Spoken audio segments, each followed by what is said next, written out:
혹은 5세, 연령대는 이 개인 습관의 문제는 연령대를 딱 이게 그때만 나타난다 이런 게 아니라 요때 이렇게 나타날 수 있는 시기적인 문제인 것이죠. 그리고 그걸 언제랑 비교해 보면은 이제 유소년기로 들어왔다. 그럴 때 이 문제랑 비교해 볼 수 있어요. 그럼 이제 예전처럼 이런 건 아니지만 여전히 생활 습관의 문제가 상존할 수가 있는 거예요. 계속해서 남아 있는 거죠. 그럴 때 나타날 수 있는 문제들의 양상을 보면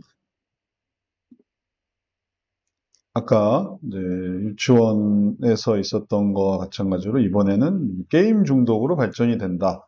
그럼 그게 학년별로 언제든지 나타날 수 있는 거죠. 중독했다. 게임을 했다는 것보다 거기에 빠진다. 하게 되면은 이런 개인의 순위의 문제, 혹은 가정의 순위의 문제. 뭐 여기서 초등학교 때 저항하기 시작했다 하면 이제 이때 발현이 되는 거죠. 초등학교 6학년 때 이게 시작이 됐어요. 아니면 더 저학년 때 할 수도 있고.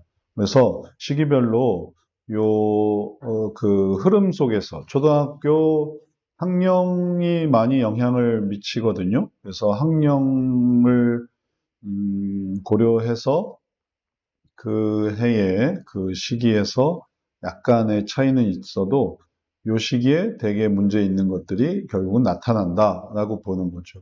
사춘기도 마찬가지예요. 중고, 뭐 빠르면 중학교 때 나타나고 중2병 뭐 이런 것도 이제 아주 많은 경우에 나타나지만 그 이후에 그런 어떤 양상이 그대로 중3, 고1, 고2, 고3 뭐 언제든지 나타날 수 있고 또 개인차가 다 있어서 그런 일들은 또 빠르거나 늦거나 심하거나 아니면 약하거나 이게 다양하게 나타날 수 있습니다. 이런 걸 고려해서 우리가 이제 추적을 하고 그리고 그를 감안해서 사고를 할 때 그때 이 피질에서의 변화 속에서 이런 내용들을 어떻게 이해할 것인가 요거를 잘 주목해서 볼 수 있겠어요. 그런 가능성을 보고서 이제 영유아기에서도 주목해 볼 때 요게 어떻게 되는가 보자. 이게 해결이 됐나 아니면은 다음 시기까지 넘어가는가 보자 할때 하나하나에 보는 관점이 되게 이제 의미 있게 볼 수 있는 거죠. 주목해서 볼 수 있는 거죠. 자, 이런 것들을 생각해 보면, 영유아기에서 이런 것들을 우리가 함께 볼 수 있겠어요. 그 다음에 나타나는 내용들을 생각해 보면, 영유아기에, 만 0세에서 5세, 1세에서 7세, 취학전, 이 시기를 보면은, 아까 우리가 말했던 기본 생활 습관, 음식, 정서, 수면, 혹은 분리분한, 버릇, 습관, 신체 발육, 이런 상태에서의 이런 문제들을 생각해 볼 수 있겠고, 그리고 그런 거는 그냥 요 시기에 한정해서라기보다는 이런 전체적인 시기에서 나타날 수 있는 그런 대부분의 문제로 생각하면 되겠습니다. 또 가정에서의 불화 혹은 또 형제 관계, 가정 내에서의 형제 관계도 문제가 있거든요. 부모 관계, 뭐 아빠만 오면 운다라든지 엄마만 떨어지면 운다라든지 혹은 조부모의 양육이 도움이 될 때가 있고 혹은 문제가 될 때도 있고 뭐 애를 방치하거나 아니면 방임하거나 아니면은 무조건적으로 수용해 주거나 혹은 제지하지 않거나 그러면은 이제 그게 문제가 된다면은 또 이런 것들이 가정에서 생길 수 있는 문제가 되는 거죠. 그래서 이런 것들이 전부 다 아까 우리가 그림에서 봤던 것처럼 이 해결이 되면은 이게 목표가 돼요. 아, 이걸 가르쳐야 되겠구나. 생각할 수 있는 거죠. 이런 식사 순서라든지 가정에서의 어떻게 돼야 될 것인가 이런 거를 설명하고 알려주고 그러면 그게 이제 교육의 필요성이 되는 거죠. 이런 문제의 양상들이 전부 앞으로 나타날 목표의 내용들이 되는 거예요. 이런 것들을 가르쳐야 되겠다. 그런 게 없이 뭐 평안한다 하더라도 그러면 그게 됐으니까 더 발전적인 그런 내용들을 또 목표할 수 있습니다. 교회도 마찬가지예요. 적응 문제, 또래 관계, 부모 예배, 혹은 뭐 예배 방해꾼, 이런 모든 교회의 문제에 있어서도 이제 어떻게 하면 이걸 잘 하게 할 것인가, 이런 것들이 이제 요 시기에서 이제 붙들어야만 하는 그런 목표 의식이 되는 거죠. 이런 목표 의식이 잘 갖추어져 있으면 그러면 문제를 그냥 회피하거나 아니면은 그 문제를 어, 방치하거나 아니면은 그 문제를 더 악화시키거나 하지 않고 적절하게 발전을 시킬 수가 있어요.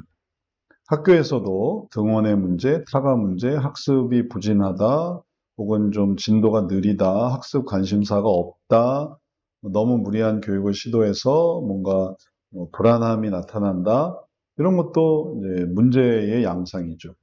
다시 말하면 아까 우리가 봤던 이런 부분들이 전부 결국은 하나의 이 분야에 관한 문제의 그런 틀을 보여주는 거예요. 이게 전체가 이런 식으로 이렇게 이런 문제들을 보여주는 거죠. 그리고 이렇게 문제들을 보여줄 때 그때 이런 문제가 학교 문제구나 이렇게 아는 거죠. 또 이런 문제가 교회 문제구나. 가정에서 이런 문제가 있다. 이제 그 중에 이거는 순이야, 합이야, 선악이야 이런 구분이 없으면 이게 다 쌓여서 그래서 이제 어려움을 겪게 되는 거죠. 자, 이렇게 이해를 하고 나서 그러면은 이거를 문제로 이게 딱 한정을 한다면 이거를 어떻게 바꿀 수 있냐면은 이거를 이제 목표로 바꾼다라는 것이 영유아 시기의 이제 개념이 되겠습니다. 여기에 이제 문제들이 많은 거예요. 문제. 그래서 개인의 문제, 가정의 문제, 뭐 이렇게 해서 쭉 문제가 있는 거죠. 그리고 이거를 위로 올라가면은 이제 이게 목표가 되는 거죠. 개인의 목표는 이렇게 이루어지고, 가정의 목표는 성취되며, 교회의 목표는 완성되고, 그러니까 여기서부터 여기까지 이런 단계들을 거쳐서 올라가는 과정들이 영유아 과정에서 가장 기본적으로 할 수 있는 거죠. 그냥 태어나서 끝나는 게 아니라, 태어나서 내버려 두는 게 아니라 엄청 영향을 주거든요. 모든 부모님들이 자기 자녀들에게 가르치는 것도 있고, 뭐 설명하는 것도, 상호작용하는 것도 있고, 언어도 말이죠. 언어도 한국어만 가르치는 게 아니라 영어도 가르치고, 일본어도 가르치고, 중국어도 가르치고. 이 시기에 열심히 하는데 그것만이 전부가 아닌 거죠. 기능적인 면만이 전부가 아니라 이 정신적인 부분, 그래서 정신적인 부분에서 나타나는 이 신피질적인 사고, 이런 것들을 딱 형성할 수 있게 도와주면은, 그러면은 그 이후로 그게 계속 형성이 되는 거예요. 예를 들어서 어렸을 때 뭐 꼭 배우게 하라고 하거든요. 어렸을 때 한번 배우면 잊어버리질 않아요. 어렸을 때 수영을 배웠다.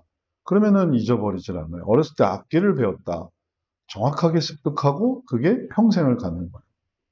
그러면 악기나 운동만이냐? 그런 게 아니고, 이제 정신도 마찬가지죠. 정신도 이거를 가르쳐 주면, 뭐 신피지는 용어는 좀 어렵겠죠. 하지만 이 내용에 해당하는, 이렇게 살아갈 수 있도록 가르치면은, 그럼 이제 이게 계속 이어져서 나는 원래 이래요. 나 안 그래 본 적이 없어요. 이제 이런 의식 속에서 살아가는 거예요. 그러니 그것이 좋은 정신적인 이제 조력이 되겠죠. 코칭이 되고, 혹은 상담이 되고, 혹은 또 그런 분야에 대한 어떤 이해가 되고, 그런 일들이 우리 삶 속에 아주 중요한 부분으로 자리 잡을 수 있겠습니다.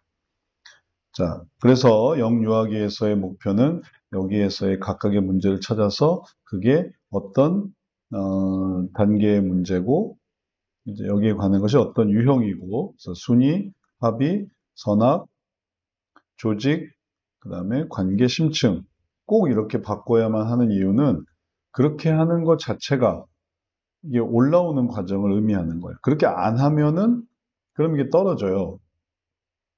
정리가 안 되니까 안 하게 되는 거예요. 근데 정리가 되면은 올라와요. 아, 이게 내가 무슨 문제지? 병원에 가려고 해도 무슨 문제세요? 과를 정하셔야죠. 무조건 병원에 간다고 뭐 치료를 받을 수 있는 게 아니죠. 그러니까 가장 간단하게 그 진료 과목은 이겁니다라고 말해주는 사람이 있어요. 당신은 뭐 이비인후과를 가야 됩니다. 정형외과를 가야 됩니다. 이런 증상으로는 뭐 피부과를 가야 됩니다. 다른 과에 가면은 그 문제를 해결을 못 해요. 병원에 가면 다 해결되는 거 아닙니까? 뭐 그런 게 아닌 거죠. 왜냐하면 요즘은 그 분야에 더 전문가가 있기 때문에 내가 피부과 뭐다 해줄 수 있는 것 같아도 약사는 모든 약을 내어주지만 이걸 딱 뭔가 효과적인 결과를 보증하는 건 아니죠. 이 약을 내어줄 뿐이죠.